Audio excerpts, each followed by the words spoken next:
आदाब, मैं हूं डॉक्टर आफाक अहमद।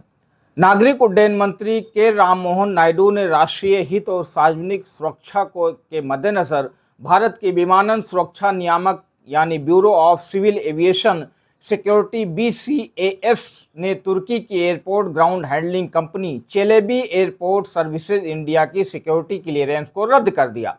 चेलेबी कई हवाई अड्डों पर ग्राउंड हैंडलिंग और कार्गो मैनेजमेंट की सेवाएं देने वाली एक बहुराष्ट्रीय यानी मल्टीनेशनल कंपनी है। कंपनी के वेबसाइट के अनुसार तंजानिया, जर्मनी, हंगरी, भारत और तुर्की समेत दुनिया के 43 हवाई अड्डों पर अपनी सेवाएं देती है। ये भारत और यूरोप की सबसे बड़ी स्वतंत्र ग्राउंड हैंडलिंग कंपनी है। पूरी दुनिया में इस कंपनी के 13,000 कर्मचारी हैं। भारत की ओर से ये कदम ऐसे समय उठाया गया है जब तुर्की यानी टर्की ने पाकिस्तान में भारत के हवाई हमलों की निंदा की और पाकिस्तान का समर्थन किया। चेलेबी पिछले 15 साल से भारत के 9 हवाई अड्डों पर भारतीय उड्डयन क्षेत्र में सेवाएं दे रही है। दिल्ली अंतर्राष्ट्रीय हवाई अड्डे पर Celebi Delhi cargo terminal management India के रूप में ये कार्गो सेवाएं दे रही थी। चेलेबी इंडिया मुख्य रूप से पैसेंजर सर्विसेज, लोड कंट्रोल और फ्लाइट ऑपरेशंस, रैंप सेवाएं, सामान उड्डयन सेवाओं के साथ कार्गो और पोस्टल जैसी अन्य सेवाएं दे रही थी। इस बीच दिल्ली एयरपोर्ट ऑपरेटर यानी डायल ने एक बयान में कहा कि उसने इंदिरा गांधी इंटरनेशनल एयरपोर्ट पर ग्राउंड हैंडलिंग और कार्गो संचालन के लिए जिम्मेदार चेलेबी के साथ अपना सहयोग आधिकारिक रूप से समाप्त कर दिया है। दिल्ली एयरपोर्ट पर ग्राउंड हैंडलिंग और कार्गो टर्मिनल कार्यों की देखरेख Celebi airport services India private limited और Celebi Delhi cargo terminal management India private limited कर रही थी। वहीं चेलेबी ने एक बयान जारी करते हुए कहा है कि वो किसी भी मानक से तुर्की यानी टर्की का संगठन नहीं है और कॉरपोरेट प्रशासन पारदर्शिता और तटस्थता की विश्व स्तर पर स्वीकृत परंपराओं को पूरी तरह से पालन करते हैं।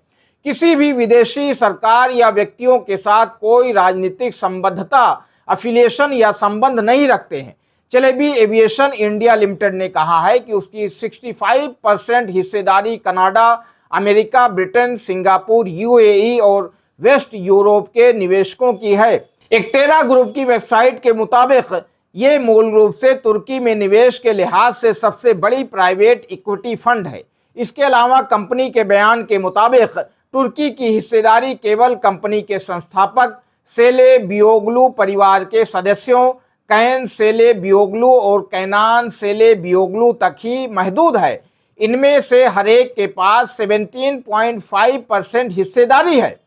पिछले साल जब दिल्ली में G20 का आयोजन हुआ तो उसमें दिल्ली एयरपोर्ट पर VVIP के आने जाने और G20 के प्रतिनिधियों के आवागमन में इसने इम्पोर्टेंट रोल निभाया था।